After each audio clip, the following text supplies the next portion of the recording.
Hello and welcome to Shock Your Potential. I am your host, Michael Sherlock. Yep, you heard that right. I'm a business writer and speaker, and every day I help people to reach their professional potential. Through this podcast, I get to meet people who have achieved great things and who impact the potential of others. I share their stories, learn their secrets, and get a glimpse into how we can all learn from each other. Together, we can shock our own potential. And although I'm serious about business, I'm not always what you'd expect. I'm known for crazy shoes, colorful hair, a few famous friends, and a flair for the dramatic. Learn more about me and my company today at shockyourpotential.com. Okay, this is how much I love you guys. I'm willing to let my hair go crazy in a windy day in Times Square in New York.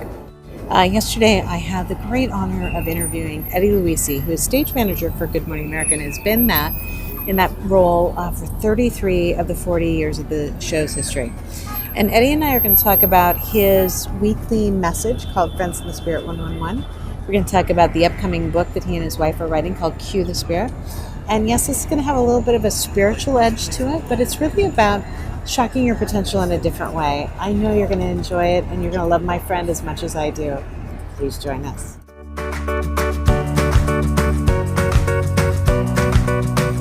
I'm so excited about this, Eddie. Too. Thank you for joining me You're today. Welcome. Thank you for inviting me. Well, so Eddie, I haven't told you a lot about my podcast, but it's called Shock Your Potential. Yes. So even though I'm a business writer and speaker, I like to help people identify how to kind of tap into their own potential, whatever it is. You gonna help me today? Sure, yeah. No. Please, I need help. Help. Actually, I want to know, more about what you're doing, because I think that you operate on a way that you look and see potential in yourself and people around you, and you really encourage people. So let's give a little bit of your backstory. So you are the stage manager at Good Morning America. You have been here, I'm not going to say forever. 33 years. And is the show 33 years? No, I think it's 40 or... I was going to say, didn't we just have the 40th anniversary? I think so. Isn't that funny that I know that? Good. Because I've watched Good Morning America since the beginning. Really? Yeah, every day. Wow. Every day that I could. Okay. And I don't know why. I just have always loved it. I've loved every, one of the anchors that's ever been on. I like I like the fact that the majority of the show is focused on a lot of positive things. Yes. So. Yes. And it's even getting more positive with Robin. Yeah. Oh gosh. She's putting some really cool segments in that last half hour, which I really like a lot. Well, and that's something that's really unique too. I think sometimes people assume that their businesses or their corporations won't allow them to show sides of themselves that have to do maybe with more spirituality or more mindfulness or something beyond this is my job description. So right, and a little good news, right? Because a lot of the news, especially the first half hour, it's all the bad stuff. Bang, bang, bang. I always said somebody should produce a show called Good News. It doesn't have to be Christian good news, just good news. I want to watch something to be happy. I think there was an attempt at that. I'm trying to think maybe back in the late 80s, maybe early 90s. And it was supposed to be a whole television channel that was on it and never went anywhere, which was very disappointing. Right, sure. But it's kind of how I feel. The other show that I watch pretty religiously is CBS Sunday Morning, because that's, all good news for 90 minutes. So. Sure. But tell me, let's talk about being a stage manager. What does that entail? What is your job on a day-to-day basis? I mean, I've seen you in action. Well, yeah, I was going to say, you saw me, so you could answer this. But my viewers and listeners don't know. So as a stage manager, and this show, because it's such a big show, we're upstairs, downstairs, outside in different rooms. There's 4 stage managers. But a stage manager basically is in charge of the set, is in charge of the stage, right? And we're the ones that make sure the talent, the on-air people are in place, the guests are in place, cameras, lights, audio. If we have friends or outside people watching, like you often come in and Robin invites you in, make sure you're in the right area, or move people. And then we physically stand by the cameras and do 5, 4, 3, and we give the cues. We're basically the eyes and ears of the director, because the director's in another room, and the director just sees monitors, right? The videos. So we see everything. So we could see things that the camera doesn't see, and we could, give the director a heads up if there's anything wrong or anything that needs to be done. So it's everything about being able to move through, keep everything moving, keep the right flow, keep people in the right places, doing the right things. Yeah. And I didn't say that, but thank you. Well, it's one of the things that I used to tell people. I've led some really large companies and sales forces, and I've always said, if you have the right people in the right positions doing the right things, you will have the right result. Of course. But the critical factor is the right people. Sure. Because if you don't have the right person, it doesn't matter what they're doing. It's not going to work out well. Of course. But if as a leader you have the right person, but you don't have them in the right position, or you don't have them doing the right things, that really falls to you. So it's kind of like every leader, I try and talk to them about being a stage manager. What are you in charge of and how are you watching? Because if you are in there trying to also be the talent, and you're also trying to book the guests, and you're also trying to make the coffee, and you're doing all those things, you're no longer a manager or a leader. You are in the muck. And even there are some stage managers, and I've been guilty of it, that you try to do everything. And if there's 4 of you, everybody has their own little job, and you have to trust that they do their job. And especially a show like Good Morning America, where it is a top network show. So you have top camera people, top crew, top lighting, top everybody. You have to trust them to do their jobs. Absolutely. Well, I know that in talking to you and your beautiful wife, who I just absolutely adore, I know that over the years, you've had some really amazing experiences with what most people consider celebrities, famous people. And I mean, they are celebrities, they are famous people. But at the end of the day, I think that you find situations where they're just normal people too, that happen to have fame or happen to have fortune. Sure. Yes. So, what kind of challenges do you face trying to help them acclimate, into these segments where they have to come in and literally only have so long to tell their story? You have a whole show to do. How do you help people that maybe are used to being the star of the show help become a part of the show? Interesting. So that kind of talks about cue the spirit, right? I try to help them maneuver themselves into a 3-minute segment. Right now we're chatting for 20 minutes, whatever we're going to chat for. You could be doing a movie, and you could, it's a 2-hour movie, or you're doing it for months and months and months. Now you just come in to a studio, it's live, and even the top professionals can be nervous. And they're doing an interview where millions of people are watching live. So I try to make them comfortable, right, behind the scenes. I try, if I develop a rapport right off the bat, say something funny, say something inspirational, compliment them, bring them out. If sometimes, the actress or the actor might be older, I'll hold on to them, give them my arm. So there's a certain type of respect, a certain type of kindness, a certain type of professionalism that I care. And it's not even like, my wife says, when I cue the spirit, I've been on GMA for 33 years, and my spirit has been through these walls for 33 years. And even though I'm behind the scenes, I've touched a lot of different people, from celebrities, from news people, people that had tragedy in their lives and stuff, and even just audience people. I'm friendly with audience people. And you just try to be kind, loving, respectful to everyone. Mm-hmm. To everyone, no matter how big they are, no matter how popular they are. I'm kind, and I try to do that. And sometimes in my humanness, I have to think and, all right, I'd be good at this and that. But most of the time, it's just a normal thing that I've developed over the years. Kind of that constant that we're all humans. We're all human beings. Some, are more pleasant than others, but at the end of the day, we're all human beings. And the interesting thing, it's not my quote, but there's a quote that we're not human beings having spiritual experiences. We're spiritual beings having human experiences. So I'm sure we'll talk about a little spiritual later on, but absolutely. Yeah. Well, and it's one of the things that really struck me too. It was about a year ago when I've been coming for about, a year and a half or so. Every time really? I think you've been here 10 years. I know. You're like a fixture. I know. You're gonna have your own segment soon. I'm working on it. Okay. Let's get that going. I'd love to. Yeah, let's get it going. But about a year ago, I brought my husband and then my stepdaughter and her boyfriend, and I was really kind of interested to see how they'd respond to all this, because every other time I've just come by myself, Right. so I have my own experience. And I knew that they were excited to meet, Michael Strahan and meet Robin, and they had great experiences with that whatsoever. But the person that we talked about the entire rest of the day that we were here was you. And I don't know that I told you that. You didn't. But you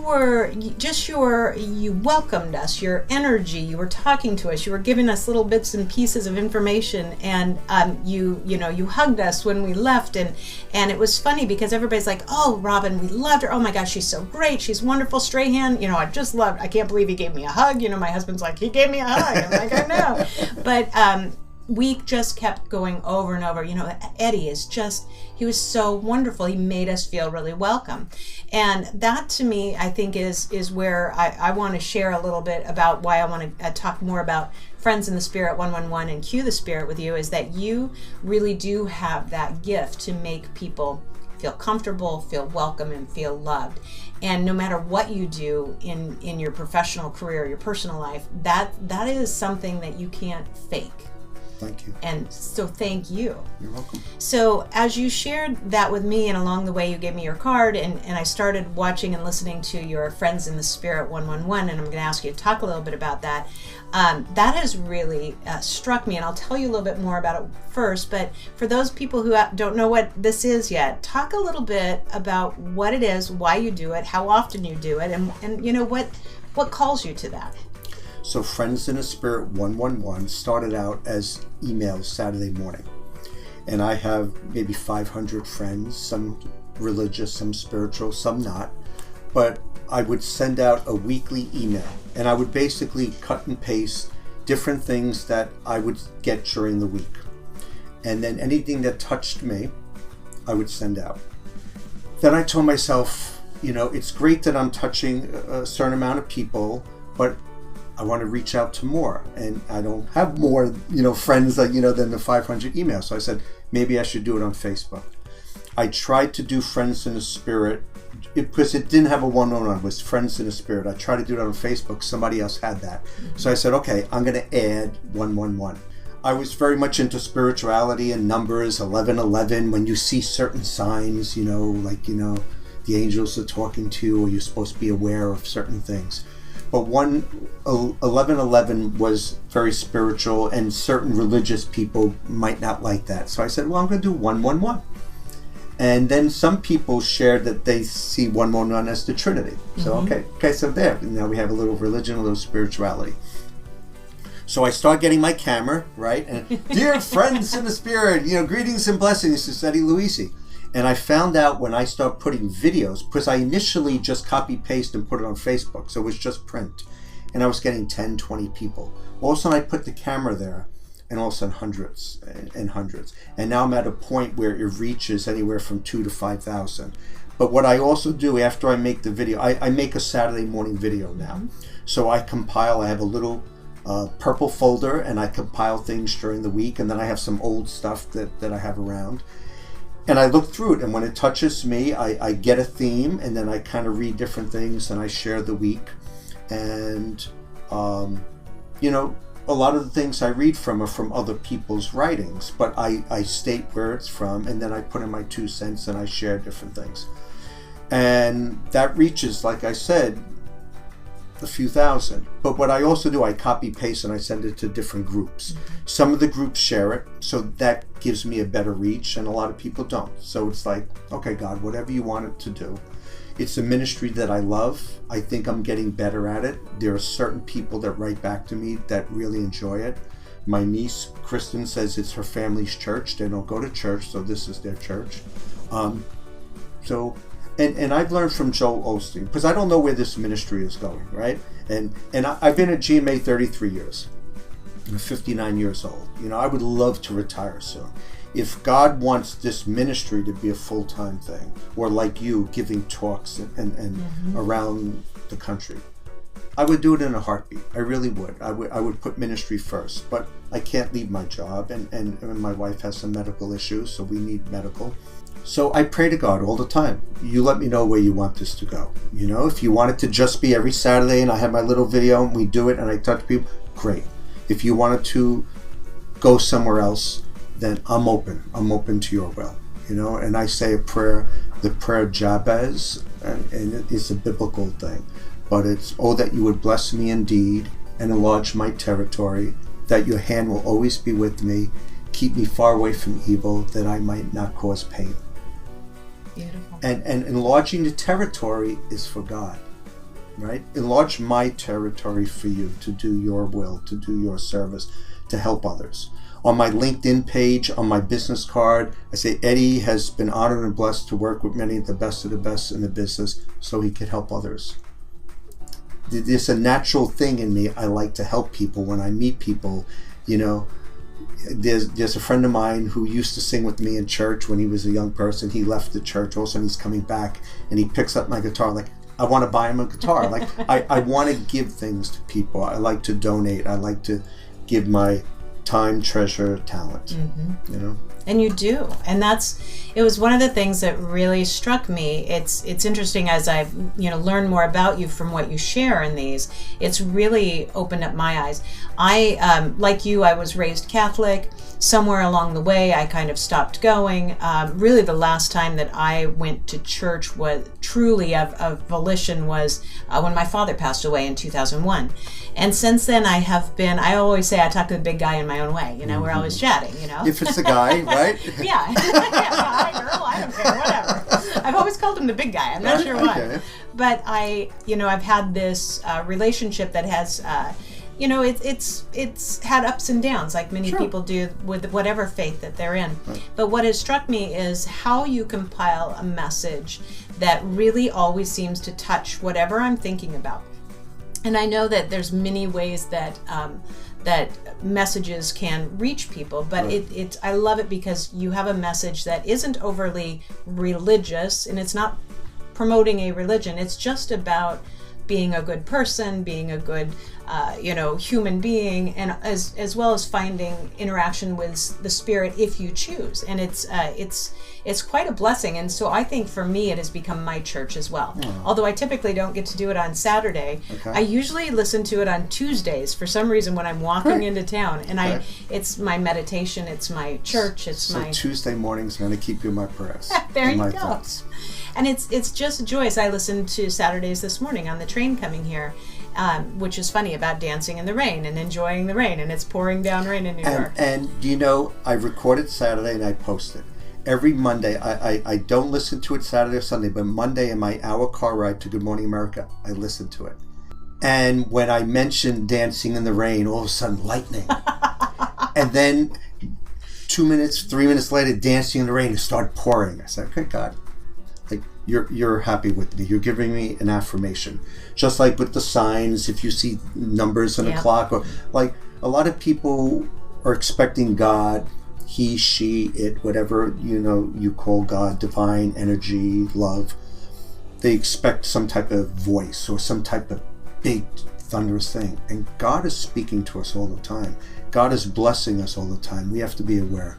Our eyes and ears have to be open and looking at different things, looking at signs, looking at people, looking at nature, And I told a story, not this past Saturday, but 2 Saturdays ago, about a person dying, going to heaven. If heaven is up high, and they see this big warehouse, and they want to go in there, and not allowed to go in. But then they eventually go in, they see all these white boxes with the red ribbons, and they're all blessings that you didn't ask for. We didn't ask for. God wants to bless us all the time. We have to ask for blessings, and it doesn't have to be specific things, but that's part of the prayer of Jabez. Oh, that you have blessed me indeed. And supposedly in those biblical times, indeed is like 5 exclamation points, or bold or underlined. Bless me indeed. Yeah. I want to be blessed, and God wants to bless us. And it's about that awareness, about whether or not you are ready to have blessings come to you, to have good fortune come to you. Are you aware of it? And I was thinking about several weeks ago, you were talking about the words that we say. And I'm a firm believer of this. What you say becomes who and what you are. So if you say, I am sad, I am angry, Right. I am these things, Right. then those emotions that are negative, you will seek them out. You will look for other things to validate that is what you are. Right. Instead of I am blessed, I am grateful, I am lucky, I am hardworking, I am fortunate. Right. And those things that we really, whether it's a spiritual context or not, it's about whether or not we are seeking positive to try and bring more positive to us. We all have stuff in our lives. Robin always says, make your mess your message. Absolutely. We all have mess, right? And some people wear it on their sleeves, some people share it, some people don't. But you could sense it, right? You could sense when there are certain people that are always in the negative, that are always complaining, or you could see a positive person when they're having a bad day, right? And I try to just say, always be kind to people, always smile, hold the door, say thank you, little things for everybody. Yeah, because you never know what they're going through. That's right. Yeah, you have no idea of whether or not that anger or that bad moment was because of something else. One of the things I was thinking of too is it's easy, obviously, in New York, Philly, to get frustrated at drivers, Sure. Who want to cut you off, whatever. We don't own a car, but just walking in the city is dangerous. But anytime somebody stops their car to let me go, right. Even though they should, I have the right of way of the pedestrian. When they stop and they make eye contact of like, I see you, I'm going to let you pass. Right. You are not in danger. Right. I always say, I hope that person has a wonderful day, and I hope that great things happen to Yes. them, because there are so many people who don't make that choice, but for that person who did, I'm so thankful that they did. They saw me and they were looking beyond a little bit. And the interesting thing, I do that too. I bless people all the time when they do good.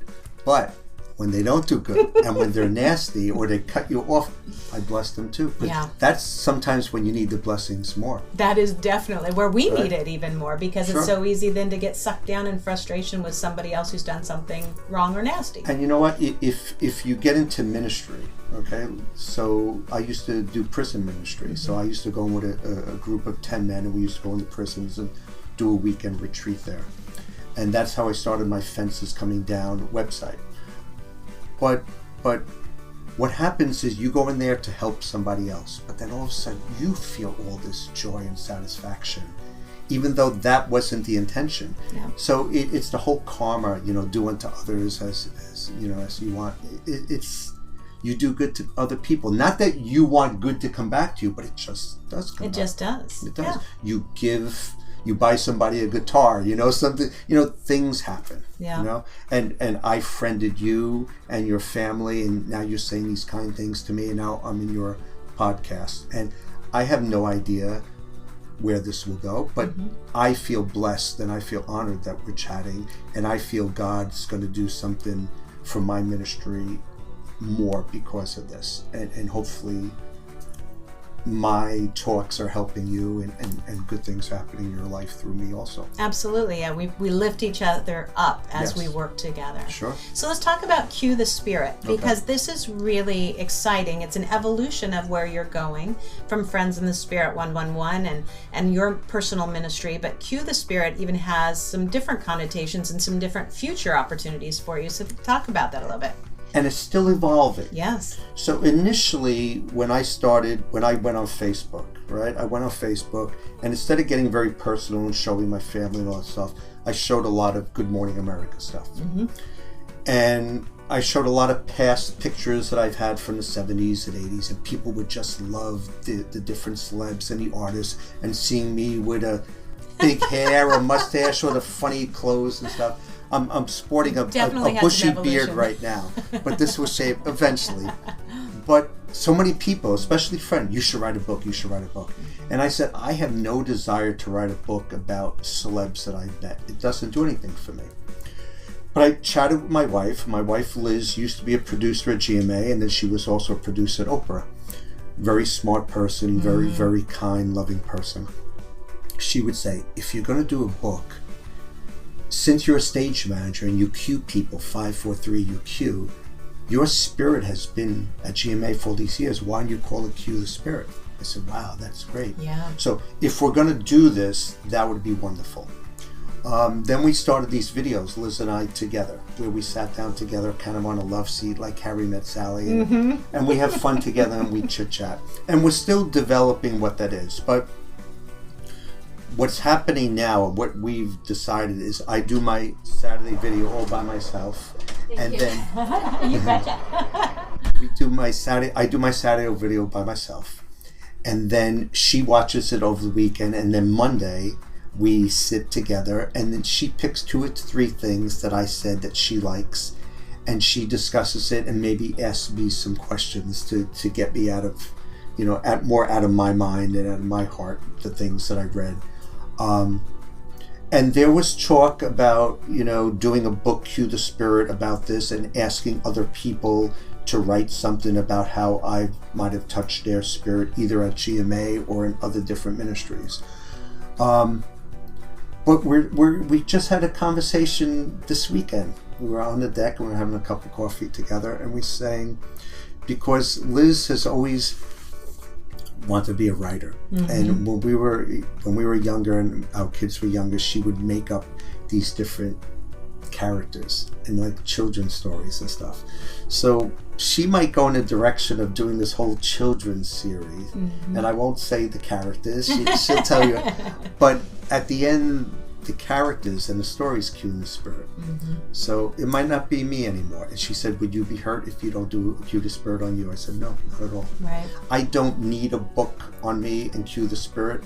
I will continue to do what I'm doing, and God will direct where it needs to go. So I'm not sure where Cue the Spirit is going bigger, but we're going to continue our videos on Monday, and I'll post them on Facebook, and we'll chit chat, and we'll see where God wants to take it. Well, it's fun to see the evolution of it, because even when I had a conversation with her a month ago or a few weeks ago, several weeks ago, to have her share so many personal details about her journey and her personal journey, her journey with faith, her her relationship with you, her job, all these different elements. It was really fun to see her trying to grapple with the idea too of where do we go? What do we do? What is it inside of us that wants to come out? Right. And I think that there's a lot of people that I interact with on a daily basis in much different business situations where there's something that is, they know it's locked inside them and they don't know how to Sure. let it out. So whether they think, oh, I need that promotion, or I need to jump and get this other job, or I need to be, whatever it is, I always start with the question of what are you trying to achieve? What ultimately are you trying to find within yourself? Right. Because until you do that, if you hop around, if you change jobs, you take the promotion just because, that may not really be what you're trying to accomplish. Right. And so then there's some dissatisfaction. So that opportunity to be able to sit back and dissect it, unpack it. That's what I talk about in my leadership book is, when you have an issue, a challenge, something that you want to accomplish, to unpack it and look at all the pieces on the floor. Sure. And say, okay, now where do we go with this? What do I put back in the suitcase? And when you're doing that, you imagine, okay, let's say I do this. How is that going to change my life? Yes. Like I'm doing these Friends in the Spirit videos. I have a camera. I'm in my house. It's not impacting my life very much. If I become a Rob Bell or a Richard Rohr or any famous person that Oprah interviews and stuff, let's say every weekend I'm hopping on planes and giving talks here and there and this and that, or there's a celebrity. It's like, do I want that? Right. You know what I'm saying? Right. Or do I want to live a humble, simple life, help others?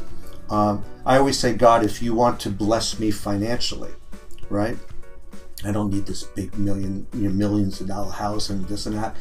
I want to take care of my family and pay for my kids' educations and their weddings and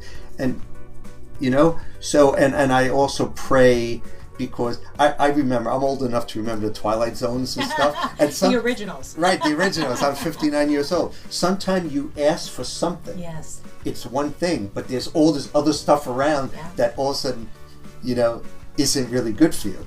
So it's like, okay, God, what do you think's best for me and my family? Yeah. And I always pray, when I pray for myself and my family, I always pray for my friends in the Spirit 111. I pray for my friends in the universe, because you don't know who's out there. Absolutely. Right? And then I also say, and all the people that we come in contact today. Because I don't want to just say, if you're not a friend in the spirit, I'm not praying for you. But Right. but if our friends in the spirits come in contact with somebody, everybody that we come in contact with, let us be a blessing to others. I always pray, God bless me and my family, my friends in the spirit, so we may be a blessing to others. Yes, to continue to expand. Yep. How do you And I don't know how those blessings are, and how they'll pan out and stuff. But I love it. yeah, thanks. So if people want to follow and they want to become a part of this, they want to see more. You want what my you're home doing. address, my phone number? Can't do that. No. Come to Good Morning America, 44th Street, Broadway. Wave to me. Which is definitely worth it. Yeah. It takes a while to get tickets sometimes until you get it in. And then once you get it in, you're in. So the Facebook page is Friends in the Spirit 111. Right, that's people my can ministry search. page. And then the GMA page is Eddie Luisi, I think, Luisi. Okay. And then you could kind of just see whatever I'm doing GMA-wise. Good. And it has been a real joy to watch all your pictures, the photos that you put up, a couple a day here and there, of people that, we've watched evolve as well over Sure. time, and some that we've lost, some that are still here. Yep. And that is really fun. It's like a time capsule for any of us to watch as well. Yeah, it's really cool. Well, good. Well, Eddie, I'm so glad that we had this opportunity, because I want to help you be able to expand your ministry as well, Thank you. and be able to have more people see what you're doing, because it Thank you. really is.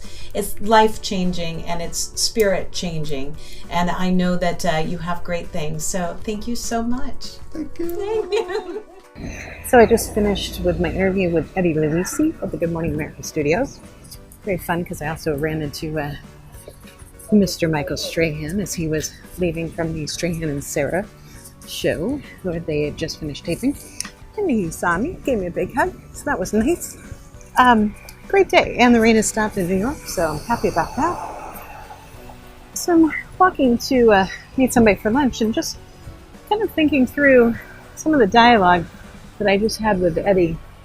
And the reason that I want to do some more of these live and do them video is to really, have more of a conversation face-to-face with people about what potential really means to them, what they're trying to achieve. A little different to go with Eddie and his message, because it's a little more of a spirit-based, religious-based conversation, but things that he says and his mission, I think, is something that really is important to our life today, and that is take the time to be kind to one another, to reflect on what we have, and to find ways to bring goodness to ourselves and the people around us. So I'm going to continue on with this beautiful day now the sunshine is shining in New York City. Thanks for joining me.